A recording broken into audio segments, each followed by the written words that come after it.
Everyone. कल हमने coordination chapter start किए थे, तो उसमें जो पहले जो पोर्शन जितने भी टॉपिक्स थे उसको क्लियर कर लिया, हम कल पढ़ लिए हैं। आज हम देखेंगे बॉन्डिंग इन कोऑर्डिनेशन कंपाउंड्स। तो देखो यूनिट 9 था हमारा, उसमें क्या पढ़ना है आज हमें? Bonding in coordination compound.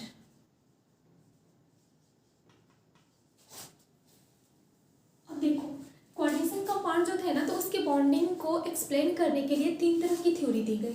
पहला तो वर्नर थ्योरी है, वर्नर्स थ्योरी। अच्छा एक चीज और, इसमें जो वर्नर है ना ये साइंटिस्ट का नाम है, ठीक है। तो वर्नर्स थ्योरी पहला हो गया। दूसरा हमारे पास आया था वीबीटी। वीबीटी का फुल फॉर्म लिखते हैं हम, वैलेंस बॉन्ड थ्योरी, ठीक है।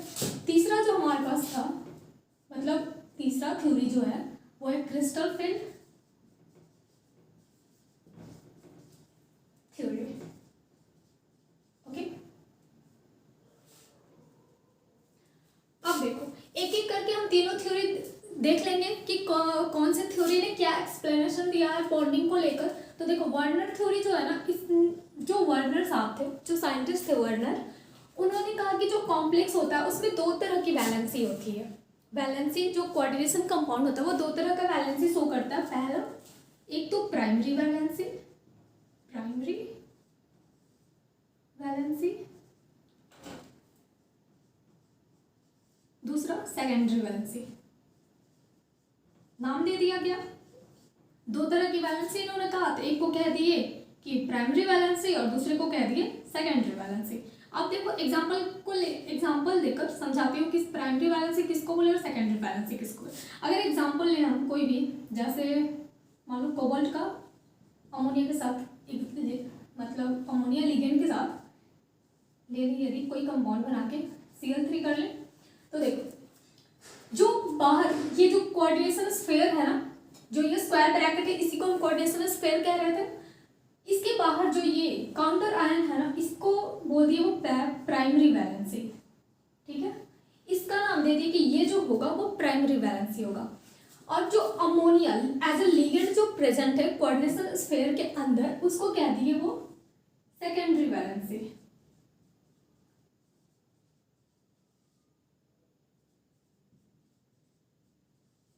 अब देखो जो ये प्राइमरी वैलेंसी है ना, इसके लिए एक और क्या कहा गया कि जो ये प्राइमरी वैलेंसी होगा ये आयोनाइज हो जाएगा। आयोनाइज होने का क्या मतलब कि यदि सॉल्यूशन इसका बनेगा, कोई सॉल्वेंट अगर किसी सॉल्वेंट में डिसॉल्व किया जाए इसे, तो ये आयोनाइज हो जाएगा। तो इसको लिख सकते हैं आयोनाइजेबल।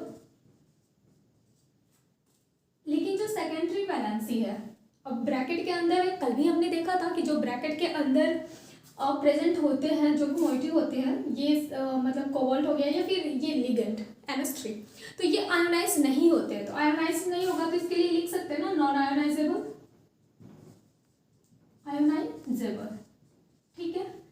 अब देखो एक और चीज कहा गया इसके लिए कि क्या था, सेकेंडरी वैलेंसी को नॉन आयोनाइजेबल कह दिए, प्राइमरी वैलेंसी आयोनाइजेबल होता है।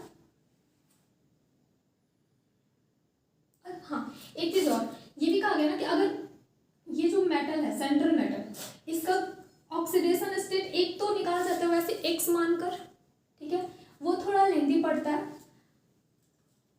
फिर अगर मॉडर्न कॉन्सेप्ट की इसकी बात करें, मॉडर्न कॉन्सेप्ट जो वर्नर्स थ्योरी का फिर मॉडिफाई करके दिया गया, तो कहा गया कि जो ये अनायनिक पार्ट होगा ना बाहर में, ये Cl3 जो है वो अनायनिक पार्ट है, तो जितना इस पर नेगेटिव होगा वही इसका ऑक्सीडेशन स्टेट हो जाएगा। -3 होगा, एक Cl पर एक नेगेटिव होता है, 3 Cl है तो 3 नेगेटिव हो गया। और तो कोबाल्ट मेटल है ना, तो मेटल है तो वो माइनस में नहीं रहेगा ना, तो सीधी सी बात है यहाँ पे +3, इसका ऑक्सीडेशन स्टेट इसके चार्ज के इक्वल आ जाएगा। अब तो वर्नर थ्योरी का हम देख लिए।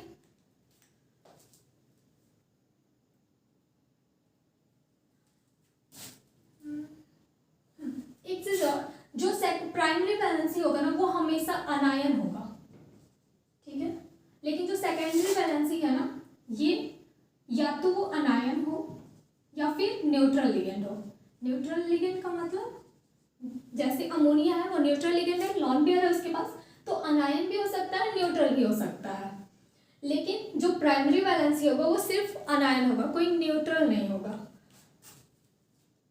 बस वर्डर थ्योरी में ना इतना ही जानना था, जो भी इसके थ्योरी में प्रपोजल्स थे इतने ही थे इसके कॉन्सेप्ट। अब देखो, अब चलते हैं हम वैलेंस बॉन्ड थ्योरी की तरफ।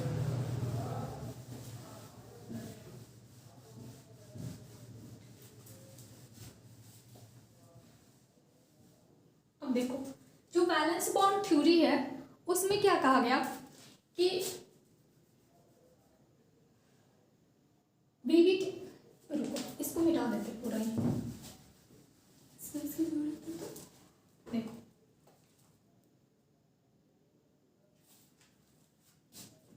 जो वीवीटी है ना, वैलेंस बॉन्ड थ्योरी, इसमें क्या कहा गया कि जो मेटल है, ठीक है, मेटल को m से डिनोट कर देते हैं, तो मेटल का जो d ऑर्बिटल होगा,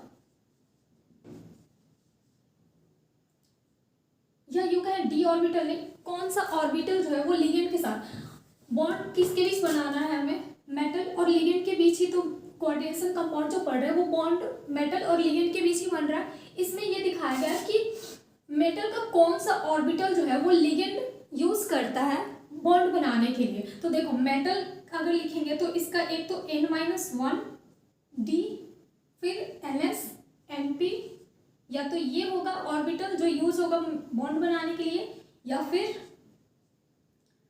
NS NP और ND, या फिर ये ऑर्बिटल यूज होगा। यहाँ पर N क्या है, ये जो प्रिंसिपल क्वांटम नंबर है, ठीक है। जब आप क्वांटम नंबर पढ़े होंगे वो समझ में आ रहा होगा कि अगर मान लो यहाँ पर कोई मेटल, एग्जांपल ले लें हम, अगर Fe का, तो इसके लिए क्या होता है, Fe का होगा ना 4:3d6, यही होता है। तो यूज हुआ ना ये वाला 3d6 है। अच्छा, इसका ये इलेक्ट्रॉनिक कॉन्फ़िगरेशन है, हमें तो ये देखना है ना कि कौन सा ऑर्बिटल यूज हो रहा है, ठीक है। इसके नेक्स्ट जब आगे बढ़ेंगे ना तो समझ में आ जाएगा कि ये जो लिखा हुआ है किस कौन से ऑर्बिटल के लिए लिखा हुआ है। अभी के लिए इतना ही समझते हैं कि ये ऑर्बिटल्स या तो ये वाले ऊपर वाले होंगे या फिर नीचे, ठीक है। ये ऑर्बिटल्स यूज करता है, कौन यूज करता है, लिगेंड।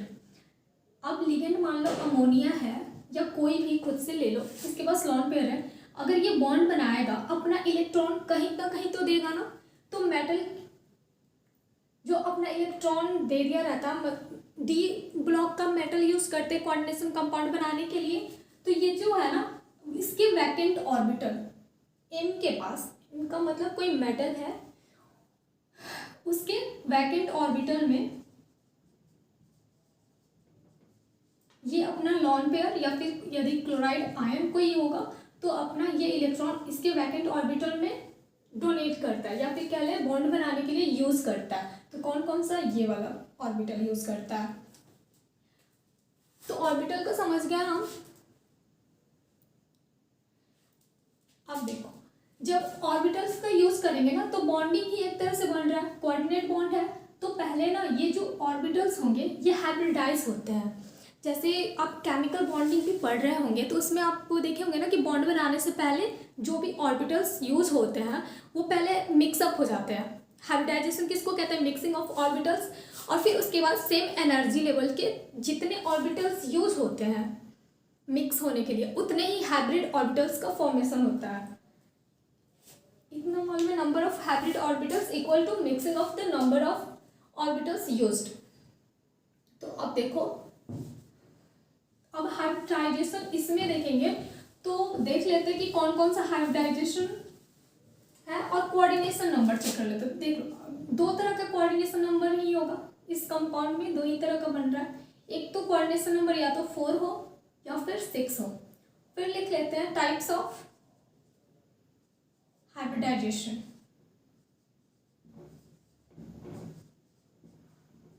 देखो, अगर कोऑर्डिनेशन नंबर 4 है ना तो ये हाइब्रिडाइजेशन सिर्फ दो तरह का शो करेगा। कौन कौन सा, कोऑर्डिनेशन नंबर क्या कहा जा रहा है ये समझ में आ रहा होगा ना। जैसे एग्जांपल लिखते हैं इसका, कोई कंपाउंड मान लो Fe है CO, 4 Na लिख लेते हैं, NiCO4 है।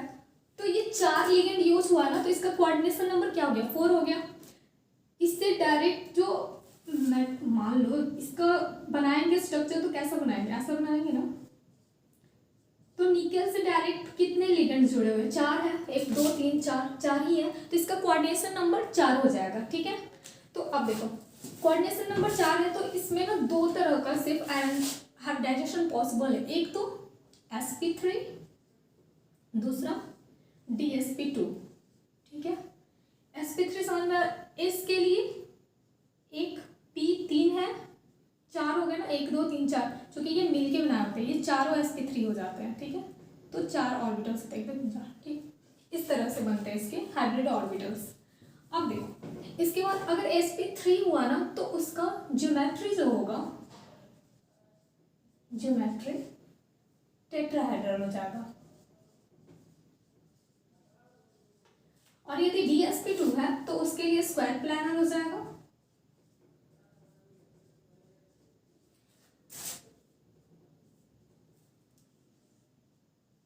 अब देखो कोऑर्डिनेशन नंबर 6 यदि होगा, जैसे वहां पर कोऑर्डिनेशन नंबर 4 हो रहा था, 4 लिगेंड यूज हुए थे, तो 6 हो जाएगा। अगर 6 लिगेंड यूज हुए हैं तो कोऑर्डिनेशन नंबर 6 उसको कहेंगे।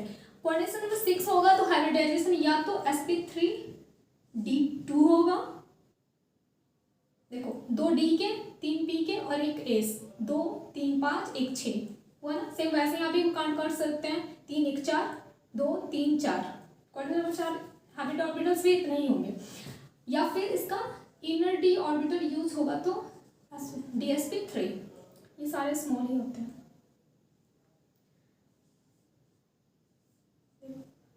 ये दोनों के लिए ऑक्टाहेड्रल ही होता है, ऑक्टाहेड्रल, इसके लिए भी ऑक्टाहेड्रल।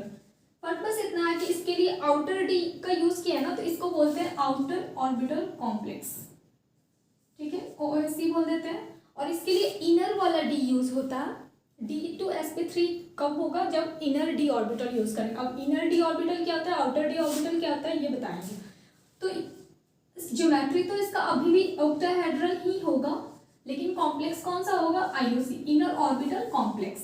ठीक है, तो कोऑर्डिनेशन नंबर समझ गया, हाइब्रिडाइजेशन समझ गया और ज्योमेट्री समझ गया। देखो VBT के ना फिर लिमिटेशंस आ गया। लिमिटेशन क्या चीज, और लिमिटेशन बताने से पहले एक चीज और बता देती हूँ। जो कॉम्प्लेक्स होंगे ना वो मैग्नेटिक मोमेंट भी शो करते हैं। तो मैग्नेटिक मोमेंट क्या होता है, ये देखो, मैग्नेटिक बिहेवियर, 2 तरह की मैग्नेटिक बिहेवियर पढ़ते हैं जनरली। सॉलिड स्टेट में फेरो फेरी वो सब आ रहा था, लेकिन इसमें या तो डायमैग्नेटिक होगा या फिर पैरामैग्नेटिक होगा। तो यदि किसी कॉम्प्लेक्स के पास, यदि कोई कॉम्प्लेक्स है और यदि उसमें ना अनपेयर्ड इलेक्ट्रॉन प्रेजेंट है, डेफिनेशन वाइज वाला होगा जो पहले सॉलिड स्टेट में पढ़ चुके हैं पैरा डाया के लिए। तो अनपेयर्ड इलेक्ट्रॉन्स यदि उसमें प्रेजेंट है तो वो पैरा हो जाएगा, और यदि अनपेयर्ड इलेक्ट्रॉन्स प्रेजेंट नहीं है तो वो डाया हो जाएगा। ठीक है, paramagnetic and second one is diamagnetic. इसमें नंबर ऑफ इलेक्ट्रॉन्स 0 होंगे और इसमें अनपेयर्ड इलेक्ट्रॉन प्रेजेंट होंगे। अब देखो अगर पैरामैग्नेटिक होगा तो उसका जो मैग्नेटिक मोमेंट आएगा ना, तो उसका फॉर्मूला भी है, उसका वैल्यू निकाल सकते हैं। म्यू से उसे डिनोट करते हैं, डायपोल मोमेंट नहीं, मैग्नेटिक मोमेंट। देखो तो इसका फॉर्मूला √n फिर इंटू n+2, ये होता है इसका फॉर्मूला मैग्नेटिक मोमेंट निकालने के लिए किसी भी कॉम्प्लेक्स का, अगर वो पैरामैग्नेटिक है तो। अब n यहाँ पे क्या है, तो number of unpaired electrons, unpaired electrons. ठीक है, इतना हो गया। इसके मैग्नेटिक प्रॉपर्टी को भी देख लिए। दूसरा क्या था, और कुछ है नहीं। अब इसमें ना बस इसका लिमिटेशन बता देते हैं क्या क्या था। देखो लिमिटेशन क्या था कि जो VBT था ना, मतलब ये जो थ्योरी था, इसमें बहुत सारा एजम्पशंस, मतलब बहुत कुछ ना ऐसा होता गया था कि मानना पड़ रहा था कि ये भी मान लो, अब मान लिया ये ऐसा है, मान ले ऐसे है, तो एजम्पशंस बहुत थे। तो इसका जो ड्रॉबैक था पहला तो यही था कि so many assumptions in this। दूसरा जो था ये कलर प्रॉपर्टी को नहीं बता पाया, कलर प्रॉपर्टी को भी नहीं बता पाया कि जनरली कोऑर्डिनेशन कंपाउंड्स जितने भी है ना तो वो डी ट्रांजिशन या फिर एक एलएमसीटी ये होते ट्रांजिशंस हैं। तो उसकी वजह से ना जनरली जितना बहुत सारे कॉम्प्लेक्स, सारे नहीं कह सकते क्योंकि कुछ कलरलेस भी मिले हैं। तो देखो लेकिन जनरली कह सकते हैं कि जो कोऑर्डिनेशन कंपाउंड होते हैं वो कलर शो करते हैं। तो लेकिन वीवीटी ने नहीं बता पाया कि ये कलर शो क्यों कर रहे हैं, एक तो ये नहीं बता पाया। तीसरा है, और इसने क्या नहीं बताया था,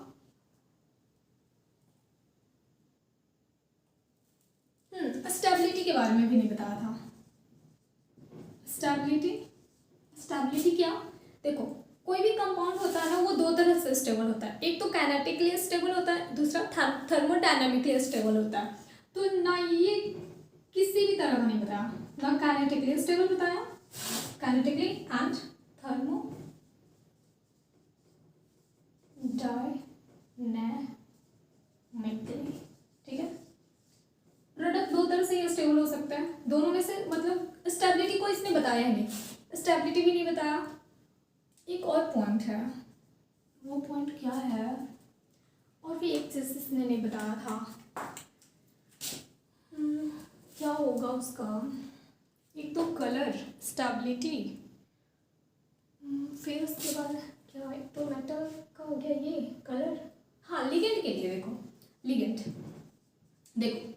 लिगेंड्स जो है ना अलग अलग कंपाउंड में अलग अलग तरह से ये बिहेव करते हैं। तो लिगेंड के बारे में इसने ये नहीं बताया कि वीक फील्ड लिगेंड है या फिर स्ट्रॉन्ग फील्ड लिगेंड है। लिगेंड दो तरह से बिहेव करते हैं, स्ट्रॉन्ग फील्ड होगा या फिर वीक फील्ड होगा। जो लिगेंड है ना अपने चारों तरफ एक फील्ड जनरेट करते हैं, जैसे हम मैग्नेट के लिए पढ़ते हैं ना कि वो मैग्नेट होता है तो अपनी चारों तरफ वो एक मैग्नेटिक फील्ड बनाता है, सेम वैसे ही लिगेंड्स जो है ना वो अपनी तरफ एक एनर्जी का या फिर एक फील्ड जनरेट करते हैं। तो इस बारे में उसने नहीं बताया कि कौन सा लिगेंड स्ट्रांगली होगा और कौन सा वीक होगा। तो ये सारे लिमिटेशंस हो गए इसकी। इसी वजह से नेक्स्ट जो आया हमारे पास थ्योरी वो CFT है। तो अब CFT पढ़ लेते हैं। सॉरी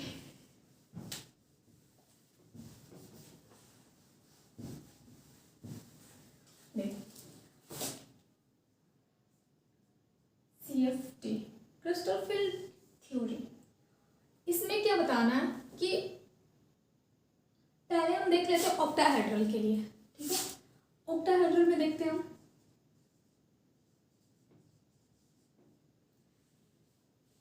कोई मेटल है, लिगेंड आएगा ना तो इससे जब मेटल के पास लिगेंड आता है ना तो वो उसके चारों तरफ से अप्रोच करता है। मतलब ऐसा नहीं है कि जैसे ऑक्टाहेड्रल तो 6 लिगेंड होंगे ना इसके पास, तो 6 लिगेंड ऐसा नहीं है कि लाइन से आते हैं, ऐसे नहीं, ये अप्रोच करेंगे ना तो जितने भी डायरेक्शन है 4 और एक ऊपर में 6 डायरेक्शन हो सकता है। तो देखो सारे डायरेक्शन से इसे अप्रोच करेंगे, ठीक। तो लिगेंड अब क्या होगा, अप्रोच क्या कर रहा है चारों डायरेक्शन से, ये लिगेंड फील्ड। अब लिगेंड जो है ना वो अपने आप में एक फील्ड जनरेट किए रहता है, ठीक है।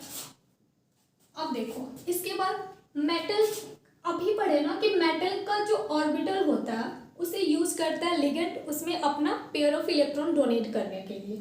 तो एक चीज देखो, मेटल अगर इसका स्प्लिटिंग हम देखना चाहें, जनरली हमारे काम का ना इसका स्प्लिटिंग ही है। ऑक्टाहेड्रल का स्प्लिटिंग देख लेंगे, फिर उसके बाद टेट्राहेड्रल का स्प्लिटिंग देख लेंगे।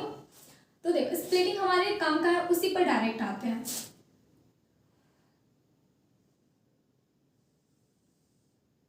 तो इसके लिए पहले हम पढ़ते हैं डी ऑर्बिटल स्प्लिटिंग, ठीक है। तो डी ऑर्बिटल बना लो पहले, ये हो गया मेटल का डी ऑर्बिटल।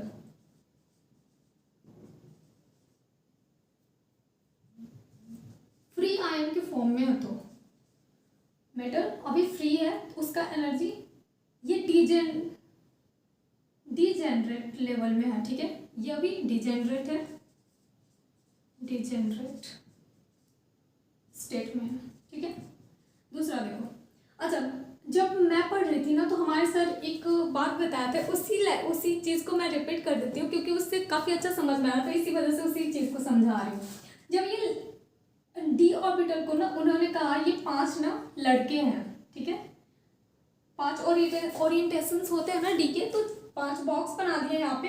अब देखो मान लो ये 5 बॉयज हैं, वहां से 6 गर्ल्स आ रही है, मान लो लिगेंड जो यूज किया गया 6, ठीक, ये मान लो 6 गर्ल्स हैं।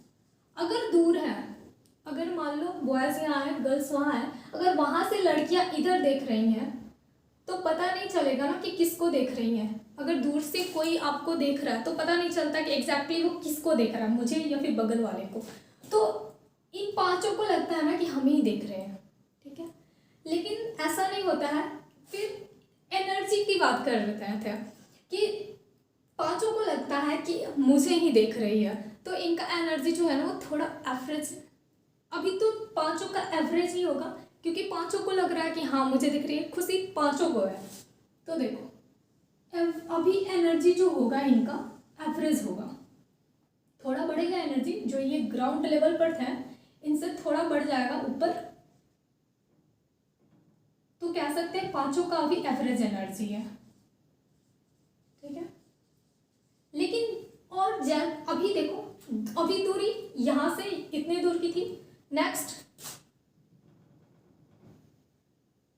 अब दूरी इतनी है, नजदीक जैसे ही आएंगे अब तो क्लियर हो जाता है ना।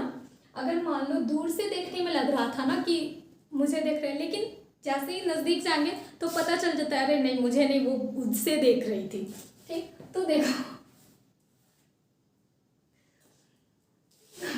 तो जो 3 इसके ओरिएंटेशंस होते हैं ना, और 2 ओरिएंटेशंस, एक का क्या नाम है देखो, D X Y, D Y Z, D X Z, ठीक है। ये जो 3 ऑर्बिटल्स हैं इनको कहते हैं नॉन एक्सियल ऑर्बिटल्स। ये जो होता है नॉन एक्सियल ऑर्बिटल्स, ओके। अब ये जो 2 है इनका नाम है D X square minus Y square, और एक का नाम है डी जेड स्क्वायर। अब देखो ये जो 2 ऑर्बिटल्स हैं ये होते हैं एक्सियल ऑर्बिटल्स। ऐसा क्यों होता है, कल की क्लास में बता चुकी हूँ कि इन दोनों का अलग अलग नाम क्या है। देखो जिसको नहीं देख रही थी ना, मतलब इन तीनों को वो लड़कियां नहीं देख रही थी, क्या होगा, एनर्जी डाउन हो जाएगा, जितने स्पीड से ऊपर फूले हुए थे नीचे आ जाएंगे, एनर्जी डाउन होगा। तो 2 तरह से इन दोनों को देख रही थी, इनका एनर्जी एक तो पहले से ही ज्यादा था और ज्यादा हो जाएगा कि हाँ मुझे ही देख रही थी, ठीक। तो देखो इन 2 का एनर्जी हाई हो गया, ये चले गए ऊपर, एनर्जी हायर है, और जिन्हें नहीं देख रही थी एनर्जी डाउन हुआ, चले गए नीचे, ठीक। तो ये कौन कौन से ऑर्बिटल हैं जो लोअर एनर्जी लेवल के थे, D X Y, D Y Z, और दूसरा डी एक्स जेड, ठीक है। इसमें क्या होगा, ये कौन से ऑर्बिटल है, D X square minus Y square, और दूसरा क्या है डी जेड स्क्वायर, हो गया। देखो इन तीनों का नाम दे दिया गया T2C, और इन दोनों को कहा गया इजी, ठीक है।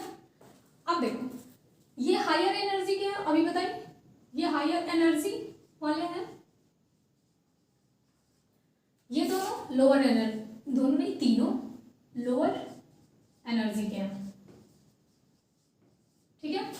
अब देखो यहां से ये जो लाइन क्रॉस करेगा इनके बीच से नहीं जाता, मतलब थोड़ा अप डाउन रहता है, या बीच से ही, देखो इसको कहते हैं बैरी सेंटर, हाँ बीच से ही जाता, ठीक है, बैरी सेंटर। और ये हो गया तुम्हारा क्रिस्टल फील्ड स्प्लिटिंग एनर्जी, डेलो जो होता है ना वो क्रिस्टल फील्ड स्प्लिटिंग एनर्जी होता है।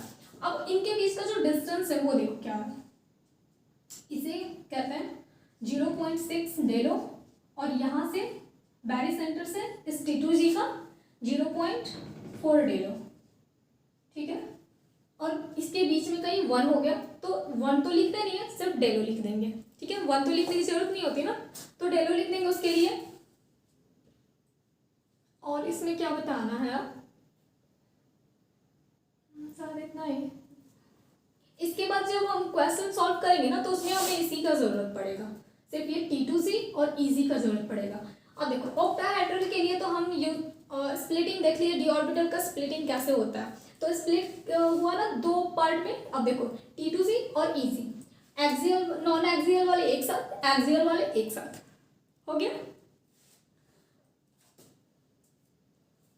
अब सेम ऐसे ही ना यहीं पे हम देख लेते हैं टेट्राहेड्रल के लिए, मिटा के इसी पर देख लेती हूँ मैं टेट्राहेड्रल का स्प्लिटिंग। अब देखो ऑक्टाहेड्रल का हो गया, टेट्राहेड्रल देखो, टेट्राहेड्रल कुछ नहीं करना, बस पलट देना है इसको।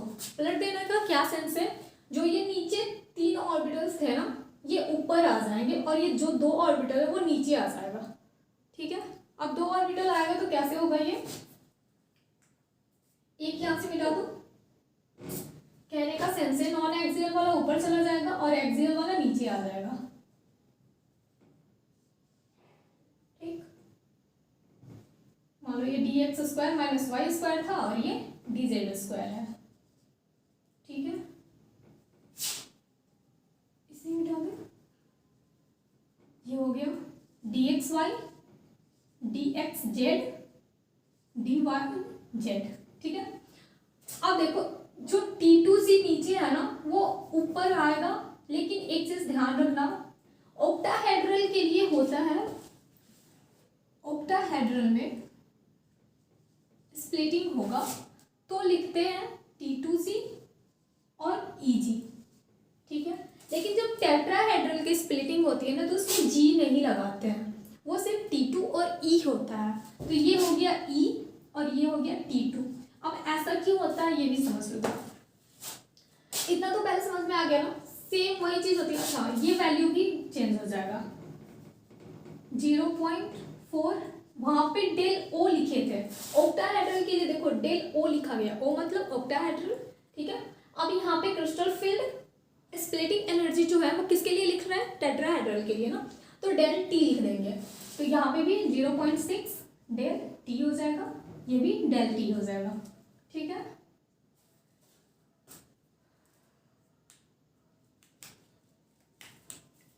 बाकी सब तो पूरा वही होगा। अब देख लेते हैं ना कि ये जो G ऑक्टाहेड्रल में G लिख रहा है और टेट्राहेड्रल में G नहीं लिख रहा है, तो ऐसा क्यों है। देखो G यहाँ पर जो लिखा हुआ ना उसका मतलब होता है जीरेड। अब जीरेड क्या चीज़ है, तो सेंटर ऑफ सिमेट्री के जिसमें होता है तो उसको यूज करते हैं इसके लिए।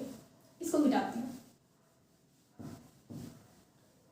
अब देखो G जो यूज किया ना इसका नाम है जीरेड। जीरेड क्या होता है, अगर सेंटर ऑफ सिमेट्री प्रेजेंट है तो उसे कहते हैं वो जीरेड है। अब सेंटर ऑफ सिमेट्री क्या होता है, सेंटर ऑफ सिमेट्री का सेंस हुआ ना कि अगर मान लो ऑक्टाहेड्रल के लिए देख लेते हैं, मान लो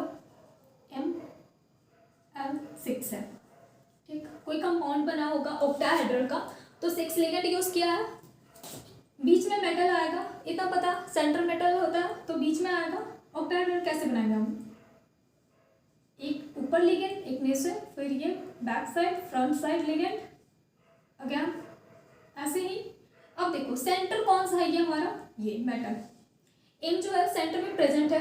अब सेंटर ऑफ सिमेट्री कह रहा है ना, तो सेंटर से अपोजिट डायरेक्शन में देखेंगे हम। अगर मान लो इस डायरेक्शन में चले, सेंटर से इस डायरेक्शन में जा रहा है तो जितनी डिस्टेंस पर जो लिगेंड मिल रहा है, मान लो यदि ये NH3 है ना, एग्जाम्पल के लिए कह रही हूँ, अगर जितने मान लो यहाँ से इतनी दूरी पे NH3 मिल रहा तो सेम मेटल से उतनी ही दूरी पर आने पर बैक साइड में, मतलब एक दूसरे के क्रॉस पोजीशन में, तो यहाँ पर भी NH3 ही हो और सेम डिस्टेंस पे हो, ठीक। ये भी मैटर करता है, तो कहेंगे कि इसमें सेंटर ऑफ सिमेट्री प्रेजेंट है। वैसे ही देखो जैसे इस डायरेक्शन में देखें वैसे ही अबव साइड में जाओ तो लिगेंड है, फिर बिलो साइड में आओ तो भी लिगेंड है, तो इसमें कहेंगे ना कि इसमें सेंटर ऑफ सिमेट्री प्रेजेंट है। लेकिन सेम वैसे अगर टेट्राहेड्रल का देखेंगे ना, अच्छा सेंटर ऑफ सिमेट्री प्रेजेंट है इस वजह से इसमें G लगाते रहे, क्योंकि सेंटर ऑफ सिमेट्री प्रेजेंट है तो जीरेड यूज करते हैं और जीरेड है तो G यूज कर देते हैं, हो गया। अब देखो अब टेट्राहेड्रल होगा तो क्या होगा, ML4। अब अब टेट्राहेड्रल है तो एम, टेट्राहेड्रल का सेट कैसे बनाते हैं, ऐसे बनाते हैं।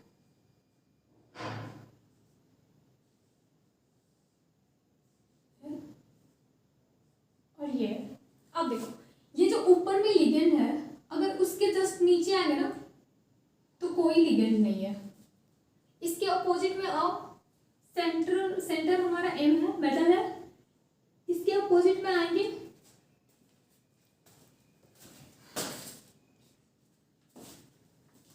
अब देखो सेंट्रल एटम जो है हमारे यहाँ पर ये एम है। उसके बाद जो बता रही थी कि देखो अगर यहाँ से एबव की साइड में जाएंगे तो लिगेंड है, लेकिन बिलो की साइड में आओ तो यहाँ पर कुछ नहीं है, हवा है ना, तो यहाँ पर लिगेंड इसके अपोजिट डायरेक्शन में प्रेजेंट ही नहीं है, तो इसको कहेंगे ना कि इसमें सेंटर ऑफ सिमेट्री जो है वो प्रेजेंट नहीं है। अब सेंटर ऑफ सिमेट्री प्रेजेंट नहीं है तो इसके लिए जीरेट का यूज नहीं करते हैं। तो अब समझ में आ गया होगा कि ऑक्टाहेड्रल के लिए T2C और EC यूज करते हैं, मतलब ये जो T2 और E है उसके साथ GQ यूज करते हैं, और टेट्राहेड्रल में G यूज नहीं करते तो Q नहीं करते हैं। समझ आ गया होगा ये इतना। अब नेक्स्ट देखते हैं क्या पढ़ना है।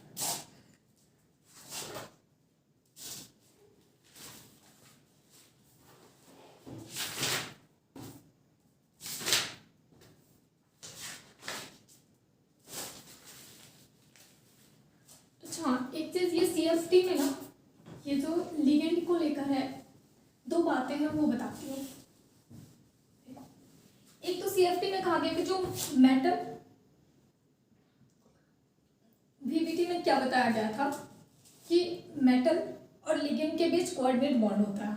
VBT ने ये एक्सप्लेन किया है, ठीक है। CFT क्या बोला कि प्योरली आयनिक होता है।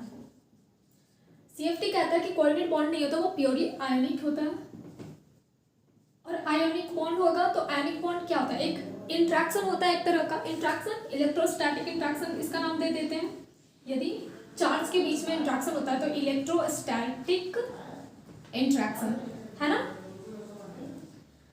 देखो अब इसके लिए कहा गया ना कि जैसे अब आयन तो होना चाहिए ना, तब तो एक तो ठीक है मान लेते हैं कि मेटल जो है उस पर पॉजिटिव होता है, वो इलेक्ट्रॉन डोनेट करके वो कैटायन के फॉर्म में रहता है, तो चलो ठीक है एक तो हमें मिल गया। अगर लिगेंड यूज हुआ है कोई नेगेटिव आयन वाला तो चलो ठीक है नेगेटिव भी यूज हो गया, लेकिन एक कंपाउंड ऐसे भी तो मिले हैं ना, मान लो कोबाल्ट है NH3 यूज हुआ है उसमें NH3 ठीक है। तो अब यहाँ पर लिगेंड ये तो न्यूट्रल है, ये तो न्यूट्रल लिगेंड है, तो और न्यूट्रल का क्या मतलब है कि उस पर कोई चार्ज नहीं होगा। तो क्या कहा इसने CFT ने ना कि मेटल तो कैटायनिक रहेगा ही, जो अनायनिक वाला पार्ट है मतलब जो नेगेटिव लिगेंड है उस पर तो नेगेटिव चार्ज है नहीं। लिगेंड को इसने क्या लिया, एक पॉइंट चार्ज मान लेंगे हम अनायनिक के लिए, और जो न्यूट्रल लिगेंड प्रेजेंट है ना उसके लिए हम क्या लेंगे, उसको एज्यूम कर लेते हैं लाइक डायपोल। और डायपोल का क्या मतलब होता है, डायपोल में पॉजिटिव और नेगेटिव दोनों प्रेजेंट होते हैं। तो ये नेगेटिव वाला पार्ट जो है ना वो मेटल के साथ इंटरेक्ट कर लेगा, तो हो गया ये। बस इसमें यही दो चीज कहा गया था कि जो अनायन होगा मतलब नेगेटिव लिगेंड होगा उसको मान लेते हैं पॉइंट चार्ज, और जो न्यूट्रल लिगेंड होगा उसको मान लेते हैं हम डायपोल। और प्योरली आयनिक बॉन्ड कह दिया इसने।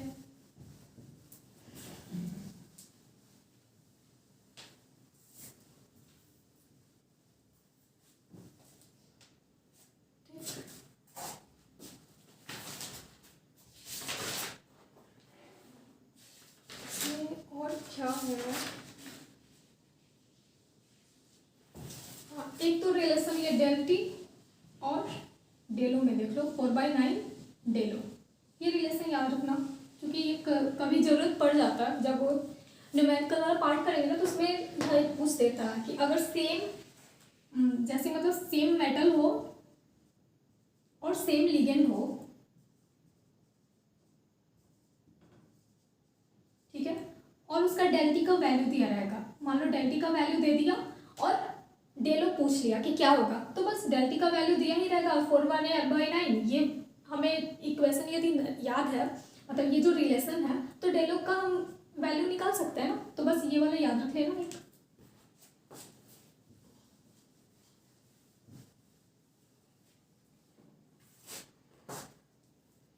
अब इसके बाद ना एक स्पेक्ट्रोकेमिकल सीरीज है, फिर लिगेंड का बिहेवियर है, ये मैं बाद में बताऊंगी, मतलब नेक्स्ट क्लास में, ठीक है। अभी इतना रहने देते हैं।